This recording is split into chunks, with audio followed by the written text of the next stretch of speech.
Welcome to the विश्व राजनीति channel. Guys, हम आज ऐसे टॉपिक पर बात करने वाले हैं वेस्ट बंगाल के एक बहुत बड़े और थोड़ा कंफ्यूजिंग टॉपिक पर, एसआईआर यानी स्पेशल इंटेंसिव रिवीजन। बहुत कम लोगों को इस नाम से डर लगता है। कुछ लोग बोलते हैं ये पॉलिटिक्स है, कुछ लोग बोलते हैं ये ज़रूरी है। तो चलिए इसे एकदम सिंपल लैंग्वेज में समझते हैं। और आज मैं आपको बताऊंगा एसआईआर होता क्या है, वेस्ट बंगाल में इसे लेकर इतना हंगामा क्यों हो रहा है, ममता बनर्जी इसका विरोध क्यों कर रही है, इलेक्शन कमीशन इसका स्टैंड क्या है, और एक वोटर लिस्ट के तौर पर आपको क्या क्या ध्यान रखना चाहिए। आराम से बैठिए, ये वीडियो पूरा देखिए, आपका कन्फ्यूजन क्लियर कर देगा। पार्ट 1, एसआईआर आखिर है क्या, इसके बारे में अब हम जान लेंगे। सबसे पहले बेसिक्स। एसआईआर यानी स्पेशल इंटेंसिव रिवीजन, ये कोई इंक्वायरी रिपोर्ट नहीं है, ना ही कोई पुलिस जांच है। ये सिंपली मतदाता विशेष सूची का एक पुनर्निरीक्षण है।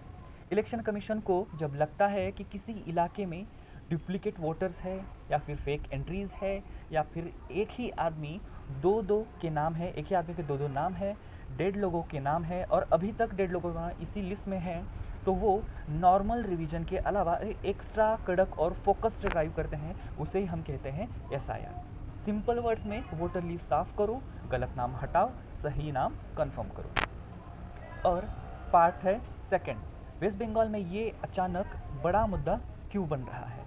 वेस्ट बंगाल में पिछले कुछ महीनों से काफ़ी कंप्लेंट्स आ रही थी कि कुछ इलाकों में बोगस वोटिंग हो रही है। एक ही घर में 30-30, 40-40 वोटर रह रहे हैं, उनके डुप्लीकेट एड्रेस हैं, और वो दूसरे राज्यों में भी उनके नाम है, और डेड वोटर स्टिल एक्टिव है। तो इस पर इलेक्शन कमीशन ने कहा है कि ये इग्नोर नहीं किया जा सकता है, क्योंकि चुनाव आने वाले हैं, वोटर लिस्ट एक्यूरेट होनी चाहिए। तो इसीलिए उन्होंने शुरू किया ये special intensive revision. Part 3, Mamata Banerjee इसका विरोध क्यों कर रही है। अब यहाँ पॉलिटिक्स शुरू होती है। मुख्यमंत्री ममता बनर्जी और उनकी पार्टी ये कहती है कि ये प्रोसेस अननेसेसरी स्ट्रिक्ट हो रहा है, घर घर वेरिफिकेशन से लोग डर सकते हैं, गरीब और माइनॉरिटी समुदाय पर प्रेशर पड़ सकता है, और चुनाव से ठीक पहले इतनी बड़ी एक्सरसाइज कन्फ्यूजन फैला सकती है, और कुछ स्पेसिफिक इलाकों को यहाँ पे टारगेट किया जा रहा है। और उनकी सबसे बड़ी चिंता ये है कि कहीं जेन्युइन वोटर्स के नाम गलती से हट ना जाए। ये उनका व्यू पॉइंट है कि प्रोसेस फेयर नहीं है, और यहाँ पे घाई की जा रही है, यहाँ पे हरी की जा रही है। पार्ट 4, इलेक्शन कमीशन की सफाई। अब सुनिए, ईसीआई क्या कहता है कि ये एक कंट्री वाइज स्टैंडर्ड प्रोसेस है, किसी को डरने की आवश्यकता नहीं है। ये सिर्फ वोटर लिस्ट साफ करना ज़रूरी है ताकि चुनाव ईमानदारी से हो, डोर टू डोर वेरिफिकेशन हो।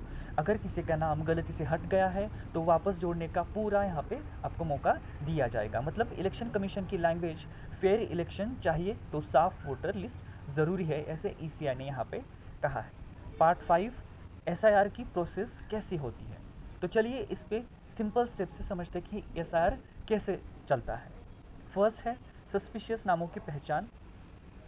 सेम पर्सन अपरेंट ट्वाइस, मतलब एक ही आदमी दो बार यहाँ पे आ रहा है सिर्फ। और डेड पर्सन है, फेक और इनकम्प्लीट एड्रेस के जो लोग हैं तो वो यहाँ पे आ रहे हैं और मतदान कर रहे हैं। Booth level officer, step 2, booth level officer जाता है, ये व्यक्ति कहाँ रहता है, इसका वैलिड प्रूफ है, फ़ोटो डिटेल्स और एड्रेस डिटेल मैच हो रही है, ये देखते हैं। तीसरा, डॉक्यूमेंट चेक होते हैं, आईडी प्रूफ चेक होता है, यहाँ पे एड्रेस प्रूफ चेक होता है, यहाँ पे आपको एड्रेस प्रूफ देना होता है, या फिर फैमिली लिंकेज देनी पड़ती है आपको। फोर्थ है ऑब्जेक्शन पीरियड दिया जाता है। इस नाम को हटाने का प्रपोजल है, आपको कोई ऑब्जेक्शन तो नहीं है, आपको ऑब्जेक्शन देना है। यहाँ जेन्युइन वोटर्स बच जाते हैं, क्योंकि आपको ऑब्जेक्शन लिस्ट मिल जाती है और उससे आप हट जाते हैं। और फाइनली एक साफ़ सुथरी फाइनल लिस्ट यहाँ पे तैयार हो जाती है। पार्ट 6 है वोटर के आम तौर पर आपको क्या क्या करना चाहिए। अब इम्पोर्टेंट पार्ट, आपको क्या क्या करना चाहिए। आपका नाम ईसीआई वेस्ट बंगाल की वेबसाइट पर चेक कीजिए, अगर आप वेस्ट बंगाल से हैं तो। बीएलओ अगर वेरिफिकेशन के लिए आए यहाँ पे तो सही इन्फॉर्मेशन दीजिए। अगर आपका नाम ऑब्जेक्शन लिस्ट में है तो तुरंत फॉर्म भरकर ऑब्जेक्शन डालें। री इंक्लूजन प्रोसेस बहुत आसान है, बस प्रूफ लगाइए और वापस नाम आपका जुड़ जाएगा। चुनाव से पहले वोटर स्लिप जरूर डाउनलोड कीजिए, और ऐसे बेसिक स्टेप फॉलो करेंगे तो आपको कोई भी यहाँ पे दिक्कत नहीं आने वाली है। पार्ट 7 एसआईआर के फ़ायदे और पॉसिबल डेंजर्स यहाँ पे हम देखेंगे। एसआईआर के फ़ायदे ये है कि वोटर लिस्ट साफ़ हो जाती है, बोगस वोटर्स कम होते हैं, इलेक्शन ट्रांसपेरेंट बन जाता है, जेन्युइन वोटर को सही रिप्रेजेंटेशन मिलती है, और यहाँ पे एसआर के भी कोई रिस्क है, स्टाफ अगर ट्रेन ना हो तो जेन्युइन नेम हट सकते हैं, कुछ सेंसिटिव इलाकों में लोग पैनिक कर जाते हैं, और पॉलिटिकल टेंशन्स बढ़ते हैं, पुअर और डॉक्यूमेंटेशन लेस लोगों को परेशानी होती है। तो साफ़ सफाई तो ज़रूरी है, लेकिन फेयर इम्प्लीमेंटेशन उससे भी ज़्यादा ज़रूरी है, क्योंकि देश का मामला है। तो ये था पूरा क्रैकडाउन कि वेस्ट बंगाल में क्या चल रहा है। स्पेशल इंटेंसिव रिवीजन यानी एसआईआर, ये इशू पॉलिटिकल भी है, एडमिनिस्ट्रेटिव भी है, लेकिन ये असल में डायरेक्टली जुड़ा है आपके वोट से और आपके अधिकार से। अब हमें बताइए, क्या आपके इलाके में भी वेरिफिकेशन हुआ है, किसी का नाम हट गया है?